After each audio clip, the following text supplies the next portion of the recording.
예배를 위해 우리를 대표해서 조미선 목사님 기도해 주시겠습니다.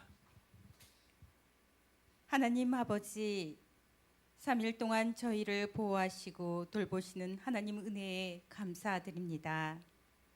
오늘도 거룩한 수요 예배로 저희를 불러주시고 만나주신 하나님께 경배와 찬양을 올려드립니다. 저희가 많이 부족하고 연약하여 하나님 은혜 없이는 살 수 없는 존재임을 고백하오니 거룩한 하나님 아버지께서 친히 저희와 함께하여 주시옵소서. 자비의 하나님, 모든 것이 하나님의 은혜임을 알면서도 저희 육신의 정욕, 안목의 정욕, 이생의 자랑을 떨쳐버리지 못해 넘어집니다. 세상에서 좌절하며 주저앉아 있을 때도 있습니다. 우리의 전부 되신 하나님 아버지를 바라보는 믿음을 허락하여 주시고 어떤 상황 속에서도 저희와 함께 하시는 예수님의 말씀에 의지하여 다시금 일어나 하나님께 나갈 수 있는 힘과 소망을 주시옵소서. 저희 안에서 하나님 나라를 소망하며 살게 하소서. 하나님 아버지, 무더위 속에서 힘들어하는 사람들을 기억하여 주시옵소서. 열악한 작업 환경에서 수고하시는 노동자들, 땡볕 아래에서 농작물을 키우시는 농부들, 바람 한 조각 없는 비좁은 집에 거주하시는 어르신들, 깨어지고 어려운 가정 환경에서 살아가는 어린 친구들을 사랑으로 품어주시고 그들의 아버지가 친히 되어 주시옵소서. 하나님, 그들을 긍휼히 여겨주시고 저희가 그들을 위해 기도하며 하나님 은혜를 구하게 하옵소서. 그리하여 모든 사람들이 하나님께서 하나님 되심을 알고 하나님께 감사하며 하나님을 송축하게 하옵소서.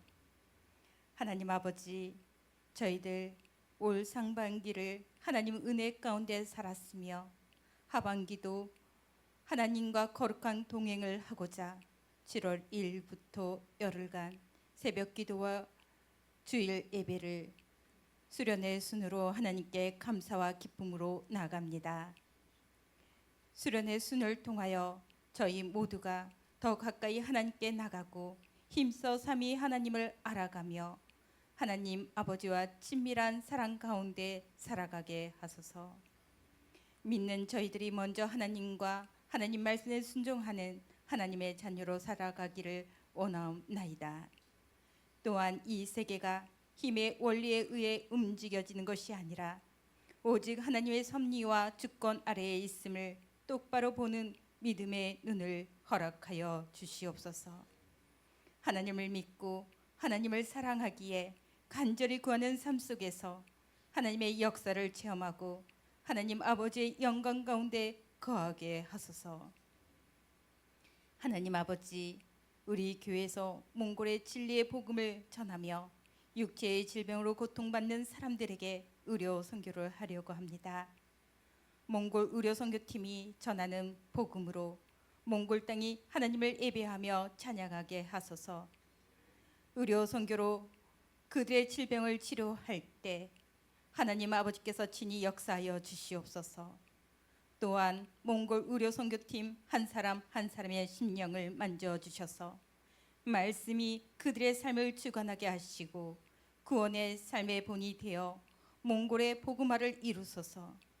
선교팀 모두가 영관에 강건하며 하나님께 순종하는 아름다운 모습과 서로를 존중하고 사랑하는 가운데 하나님 나라를 이루며 보게 하소서. 모든 영광 하나님 아버지께서 홀로 받으시옵소서. 하나님 말씀을 대언하시는 목사님께 영권의 강건함을 주시옵고 성령님께서 함께 하시기에 무더위에서도 지치지 않게 하시며 성령님의 충만하심으로 진리와 계시의 영으로 하나님 말씀이 선포될 때 저희 심령이 새롭게 변화받아 하나님께서 기뻐하시는 거룩한 예배자로 세워지며 하나님의 뜻을 이루는 삶이 되게 하옵소서. 저희가 언제나 진리 가운데 거하며 하나님 아버지를 사모하고 나아가는 참된 신앙인이 되기를 간절히 원하오며 우리의 길과 진리와 생명 되신 예수님의 이름으로 기도드립니다. 아멘.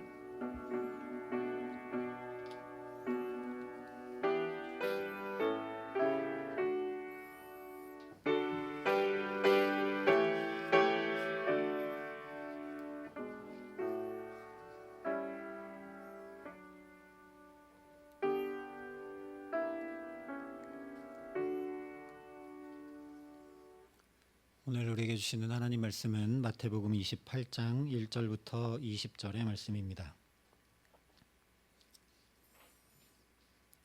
신약성경 51면에 있는 말씀입니다. 마태복음 28장 1절부터 20절 말씀을 봉독해 드리겠습니다. 하나님의 말씀입니다.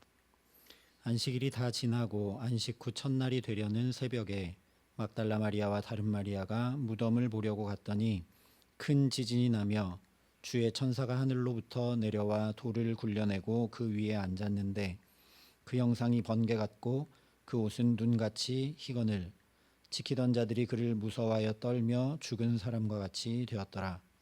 천사가 여자들에게 말하여 이르되 너희는 무서워하지 말라. 십자가에 못 박히신 예수를 너희가 찾는 줄을 내가 아노라. 그가 여기 계시지 않고 그가 말씀하시던 대로 살아나셨느니라. 와서 그가 누우셨던 곳을 보라. 또 빨리 가서 그의 제자들에게 이르되 그가 죽은 자 가운데서 살아나셨고 너희보다 먼저 갈릴리로 가시나니 거기서 너희가 배우리라 하라. 보라, 내가 너희에게 일렀느니라 하거늘 그 여자들이 무서움과 큰 기쁨으로 빨리 무덤을 떠나 제자들에게 알리려고 다름질할세. 예수께서 그들을 만나 이르시되 평안하냐 하시거늘 여자들이 나아가 그 발을 붙잡고 경배하니 이에 예수께서 이르시되 무서워하지 말라. 가서 내 형제들에게 갈릴리로 가라 하라. 거기서 나를 보리라 하시니라. 여자들이 갈 때 경비병 중 몇이 성에 들어가 모든 된 일을 대제사장들에게 알리니 그들이 장로들과 함께 모여 의논하고 군인들에게 돈을 많이 주며 이르되 너희는 말하기를 그의 제자들이 밤에 와서 우리가 잘 때에 그를 도둑질하여 갔다 하라. 만일 이 말이 총독에게 들리면 우리가 권하여 너희로 근심하지 않게 하리라 하니 군인들이 돈을 받고 가르친 대로 하였으니 이 말이 오늘날까지 유대인 가운데 두루 퍼지니라. 11 제자가 갈릴리에 가서 예수께서 지시하신 산에 이르러 예수를 배웁고 경배하나 아직도 의심하는 사람들이 있더라. 예수께서 나와 말씀하여 이르시되 하늘과 땅의 모든 권세를 내게 주셨으니 그러므로 너희는 가서 모든 민족을 제자로 삼아 아버지와 아들과 성령의 이름으로 세례를 베풀고 내가 너희에게 분부한 모든 것을 가르쳐 지키게 하라. 볼지어다 내가 세상 끝날까지 너희와 항상 함께 있으리라 하시니라. 아멘. 2년 반 동안 수예배를 통해 마태복음 말씀을 나눴습니다. 부임하고 가장 먼저 하나님은 사랑이시라 말씀했기 때문에 요한일서 사랑에 관한 말씀을 나누고 그 다음에는 구약의 사랑에 관한 말씀인 호세아서 말씀을 나누고 그 후에는 우리가 복음을 들어야 하겠기에 이 마태복음의 말씀을 오늘까지 나눕니다. 그리고 다음 주부터는 사도행전의 말씀을 통해서 성령의 역사를 통해 교회가 어떻게 세워져 가는지 하나님께서 복음을 통해 이 복음을 통해 우리 삶에 어떻게 역사해 나가시는지 함께 은혜를 나누려고 합니다. 이 마태복음은 이 복된 소식 다 죄 때문에 깨어진 하나님 나라를 회복하고 이루시고 보여주시고 경험케 하시고 끝내 우리가 이룰 수 없기 때문에 십자가로 죄로 인해 막힌 담을 다 허무신 예수님께서 죽음으로 끝난 것이 아니라 부활하셨다. 그리고 존귀와 영광을 얻으시고 승천하셔서 하나님 보좌 우편에 앉아 계신다라는 이 두 가지 사실을 증거하며 마치고 있습니다. 예수님 다시 살아나지 않으셨다면 예수님 하나님 보좌 우편으로 승천하시고 우리에게 성령을 보내주시지 않으셨다면 복음이 복음될 수 없기 때문에 그렇습니다. 그래서 오늘 28장은 먼저 예수님께서 부활하셨다라는 것을 의심할 수 없는 분명한 증거들을 이야기해 줍니다. 그 첫 번째가 바로 여인들의 증거입니다. 마태복음은 1차적으로 유대인들에게 이 하나님 나라 복음을 전하기 위해 쓰여졌습니다. 그런데 유대인들은 여인을 증인으로 인정하지 않았습니다. 그래서 누가복음 24장에 보면 사도들은 그들의 말이 허탄한 듯이 들려 믿지 않았다라고 말씀합니다. 여인들이 무덤에 갔다가 빈 무덤을 보고 천사를 만나고 다른 박질에서 예수님 부활하셨다라고 전하니까 제자들조차도 여인들이 와서 전하니까 허탄한 말을 한다고 생각하고 믿지 않았다는 겁니다. 그러나 오히려 여인들이 부활의 첫 증인이라는 사실은 예수님의 부활이 누군가 꾸며낸 이야기, 신화 같은 이야기가 아니라는 것을 확실하게 보여줍니다. 부활을 꾸며서 얘기하려고 했다면 모두가 다 인정하는 확실한 증인으로 인정되는 남자들을 내세웠을 것이기 때문입니다. 그래서 부활의 첫 증인이 여인들, 그것도 아리마대 요셉이 예수님의 시신을 수습하던 그 무덤까지 따라갔었기 때문에 확실하게 무덤을 알고 있던 두 여인이라는 것은 예수님의 부활이 분명하다라는 걸 증거하는 것이죠. 뿐만 아니라 9절에 보면 이 두 여인이 예수님의 발을 붙잡고 경배했다라고 말씀을 합니다. 발을 붙잡았습니다. 예수님의 부활이 어떤 신비 체험이 아니었다라는 거죠. 예수님이 실제로 새 육신으로 부활하신 것을 분명하게 증거해 주고 있습니다. 어떤 환상으로가 아니라 어떤 영적 존재로서가 아니라 분명한 육신으로 부활하셨다라는 것을 확증해 주는 거죠. 예수님께서 분명히 부활하셨다는 두 번째 증거를 마태복음이 어떻게 전하느냐? 이번에도 거꾸로 전합니다. 바로 경비병들을 통한 거짓 증언을 통해서 예수님의 부활은 확실한 것이다 라고 이야기를 합니다. 대제사장과 장로들이 경비병들에게 돈을 주면서 13절에 이렇게 시킵니다. 이르되 너희는 말하기를 그의 제자들이 밤에 와서 우리가 잘 때에 그를 도적질하여 갔다 하라. 거짓말 시킨 것만 밝혀 놓았어도 그 종교 지도자들, 대제사장들이 한 말이 거짓말이라는 걸 우리가 알 텐데 뇌물 주었다라는 얘기까지 다 적어놓고 있습니다. 그것 자체로 이미 이 사람들이 이야기하는 게 거짓이라는 거죠. 그러니까 이게 확실한 거짓이기 때문에 예수님의 부활이 분명한 것이 되는 겁니다. 경비병들이 잠들었을 때 지금 이 대제사장들이 입에 넣어준 그 거짓말처럼 경비병들이 잠들었을 때 누군가 시신을 도적질해 갔다면 이야기가 맞겠죠. 깨어보니 시신이 없었다. 그러면 말이 됩니다. 그런데 그 도적질에 간 자가 예수님의 제자들이라고 하면 말이 안 맞게 되는 겁니다. 뭐가 틀린지 아시겠습니까? 아니 잠들어 있었는데 누가 훔쳐간지 어떻게 합니까? 그런데 거짓말을 넣어준다고 하는 말이 뭐냐면 예수님의 제자들이 훔쳐갔다고 얘기해라 이러는 겁니다. 혹 잠들었다가 깨어나서 비몽사몽간에 봤을 수 있겠죠. 그런데 한밤중에 뭐 오늘날처럼 밤에 전등이 환히 밝혀져 있는 시대가 아닌데 칠흑 같은 어두움에 상대방이 누군지 분간해낼 수 없습니다.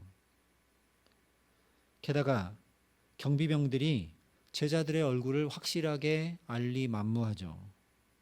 그러니까 이들이 하고 있는 이야기는 꾸며낸 얘기고 거짓이고 그 거짓이 확실하기 때문에 이들이 거짓말로 은폐하려고 하는 예수님의 부활은 오히려 확실한 것이다. 이렇게 마태가 전해주고 있는 겁니다.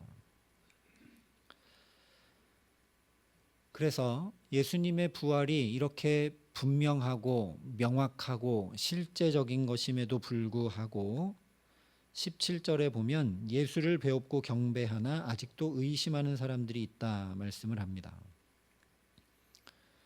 대제사장들이 의심했다면 당연히 그랬겠죠. 또 경비병들도 자기들의 책임을 무마시키려고 그렇게 했다라면 이해할 수 있습니다. 그런데 예수님의 반대편에 서 있는 적대자들이 아니고 부활하신 예수님을 뵙고 경배도 했는데 그 사람들 가운데 아직도 주님의 부활을 의심하는 사람들이 있었다라는 겁니다.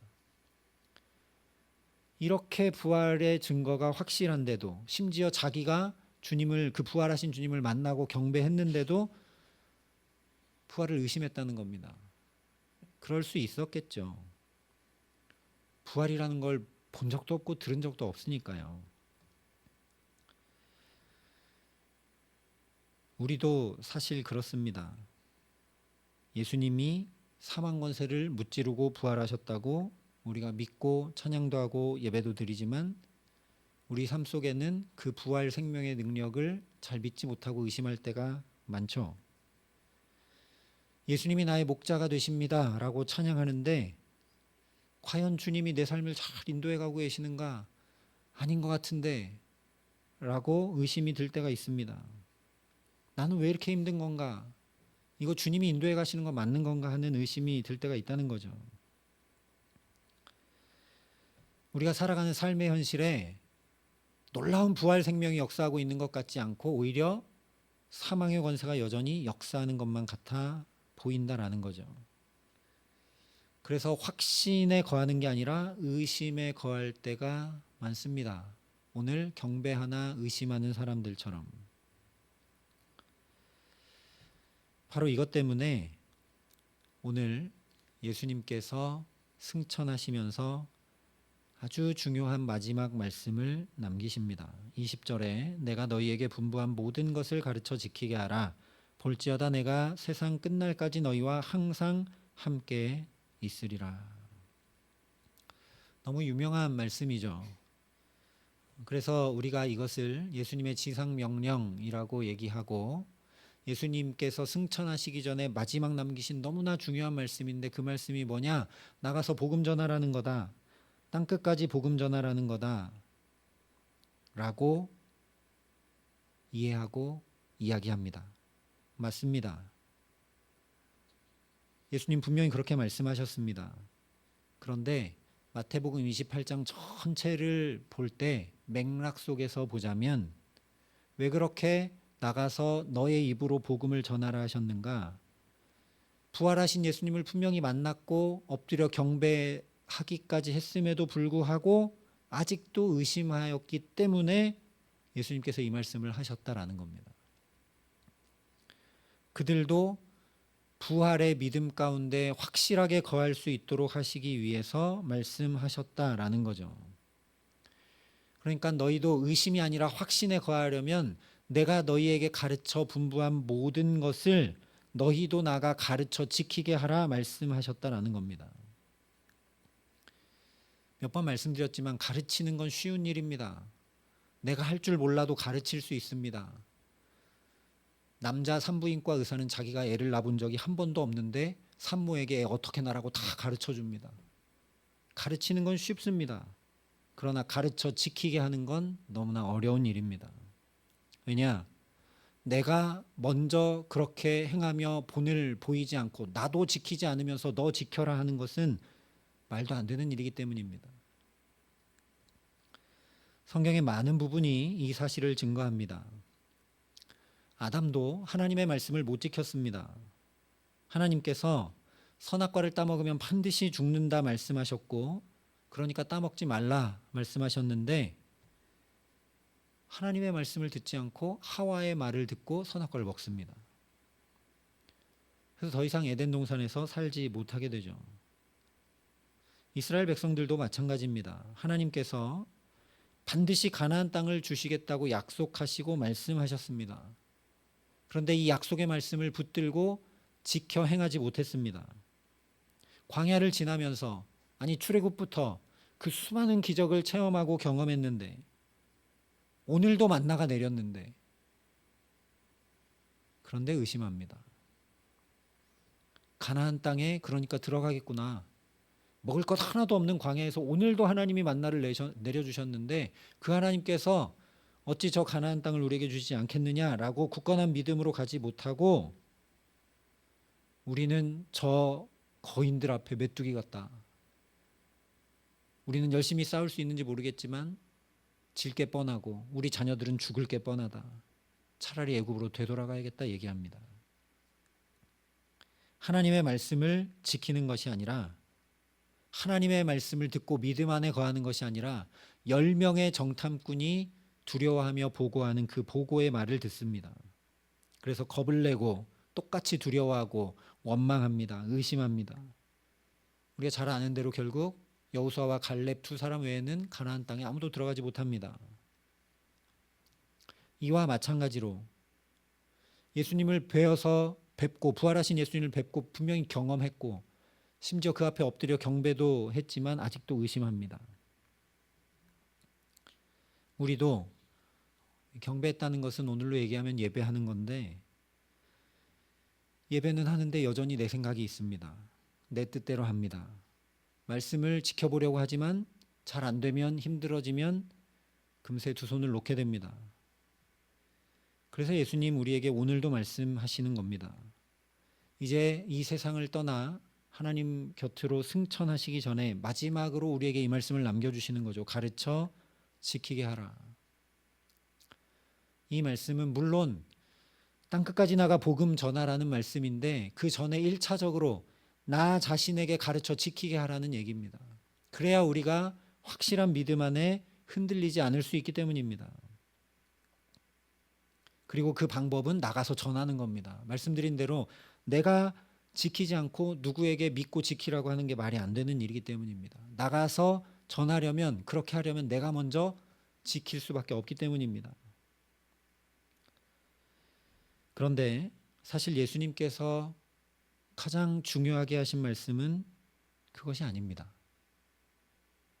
내가 부단히 이 말씀 놓치지 않고 믿음 위에 굳건히 서서 열심히 지키는 것, 그것이 중요하다면, 그래야 믿음 안에서 흔들리지 않고 부활하시는 그 주님이 내 주님이심을 분명히 알고 내가 승리하는 삶을 살아가는 것이라면 그건 다 내게 달린 일이 되고 맙니다.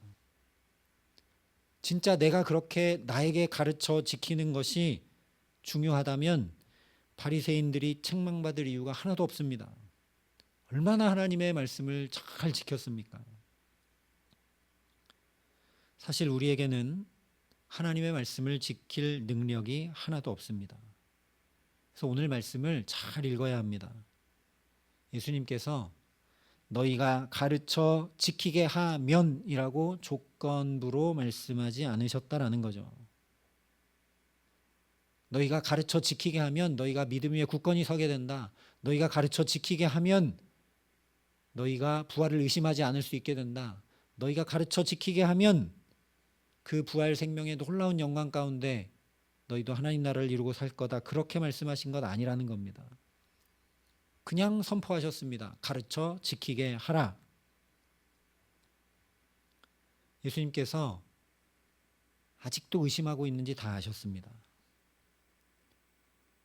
지켜야 되는데 못 지키는 것 다 아셨습니다.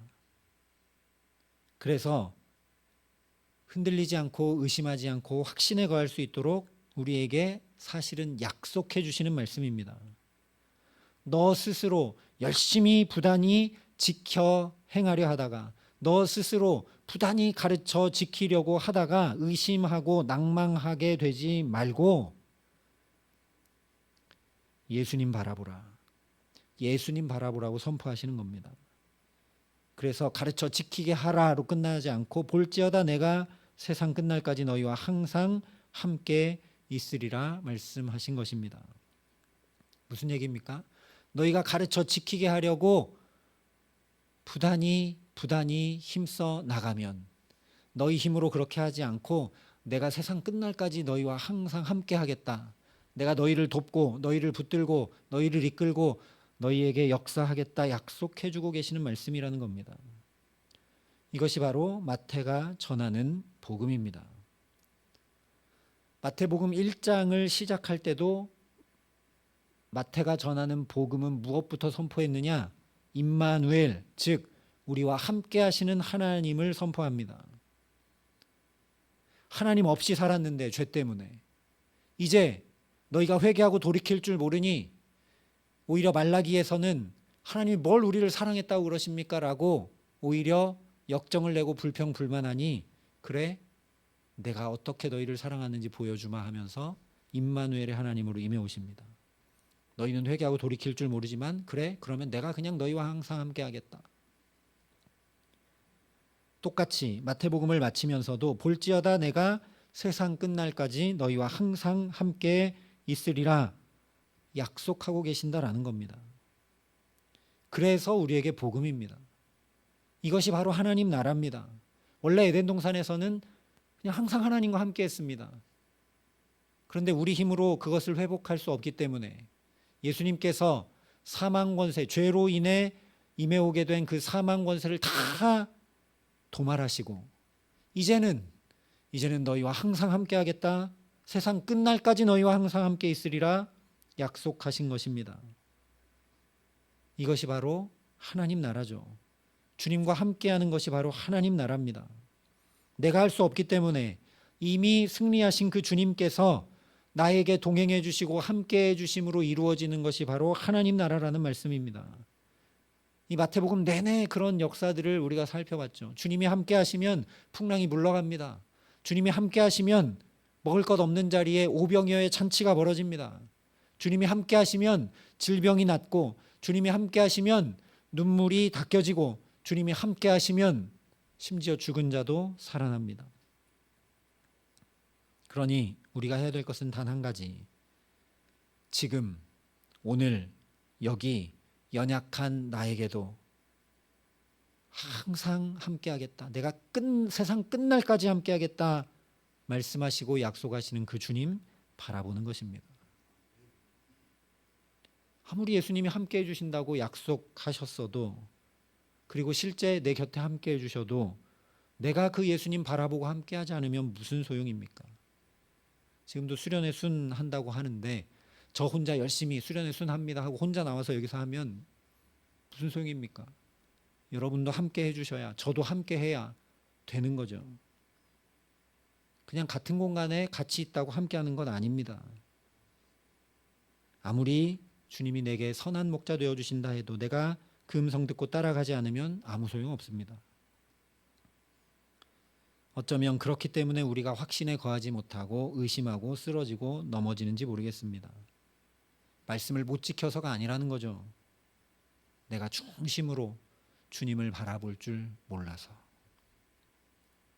그러나 베드로처럼 3번씩이나 주님을 부인하고 저주하는 자리까지 쓰러지고 무너져 내린다 할지라도 그 자리에서 연약한 나, 말도 안 되는 나를 쳐다보고 낭망하고 쓰러지는 것이 아니라 그런 나를 또 찾아오시는 그 주님, 찾아와서 조반을 마련해 주시는 그 주님 바라보면 더 이상 버림받지 않게 됩니다. 뿐만 아니라 그랬던 베드로가 말씀을 지키는 자가 됩니다. 믿음의 확신에 거하는 자가 됩니다. 자기 자신에게 먼저 가르쳐 지키게 하는 자가 자연이 됩니다. 그래서 베드로가 선포하는 복음의 선포를 듣고 믿는 자가 3,000이나 더해지는 놀라운 역사가 일어납니다. 주님 앞에 나아갈 자신도 없고 너무 염치도 없고 부끄럽고 죄송하고 말도 안 되는데 그래도 또 주님 바라보고 주님 앞에 나아가자 이 놀라운 확신 안에 거하는 믿음의 사람이 됩니다. 그러니 밥을 먹든 잠을 자든 친구를 만나든 일을 하든 성경을 읽든 찬양을 하든 기도를 하든 예배를 드리든 우리의 중심에 예수님만 나의 구원자 되십니다. 내 힘으로는 아무것도 못합니다. 주님 나와 함께 해주시지 않으면 도저히 불가능입니다. 나는 주님만 앙망합니다. 주님만 사모합니다. 주님만 목말라 구합니다. 내가 주님 똑바로 바라볼 수 있도록 역사하여 주옵소서. 한 가지 고백을 놓지 않으므로 의심에서 확신으로 나아가는 은혜 더해 주시기를 간절히 기도합니다. 그래서 주님께서 함께 해주신다는 이 약속의 말씀이 오늘 내게 경험되고 누려지게 하시기에 나도 베드로처럼 자연히 말씀이 지켜지고 나도 확실한 믿음 가운데 거하기 때문에 그런 우리의 모습을 보고 자연히 사람들이 주님을 찾게 되고 우리의 자녀들도 그런 확신에 거하는 나의 모습을 보고 믿음에서 믿음으로 나아가게 되고 그래서 우리 모두가 천국으로 그 아름답고 복된 하나님 나라로 한 걸음 한 걸음씩 더 가까이 주와 함께 살아가게 하시는 귀한 은총 주시기를 예수님의 이름으로 간절히 축원합니다. 아버지 하나님, 우리에게 짐과 부담과 의무의 율법이 아니라 놀라운 사랑의 복음을 주셔서 참 감사합니다. 하나님, 그러니 내 힘으로 행하려 하지 말게 하시고 어디에 있든 무엇을 하든 우리의 중심이 주님에게서 벗어나는 일 없도록 주의 성령으로 역사하시고 함께하여 주시옵소서.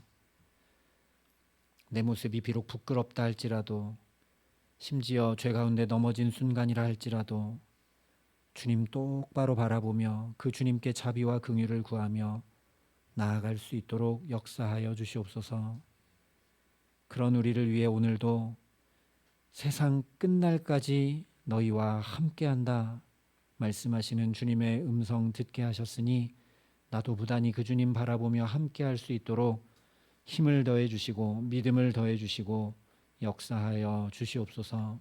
그래서 우리도 자연히 이 복음을 내게 먼저 가르쳐 지키게 하고 또한 우리 곁에 있는 많은 이들에게 특별히 우리 자녀들에게 이 믿음의 유산을 잘 물려주고 가르쳐 지키게 하는 복의 사람으로 살아가는 데 부족함 없도록 하나님 우리 모두를 축복하시고 함께 하시고 은혜를 더하여 주시옵소서. 예수님 이름으로 기도합니다. 아멘.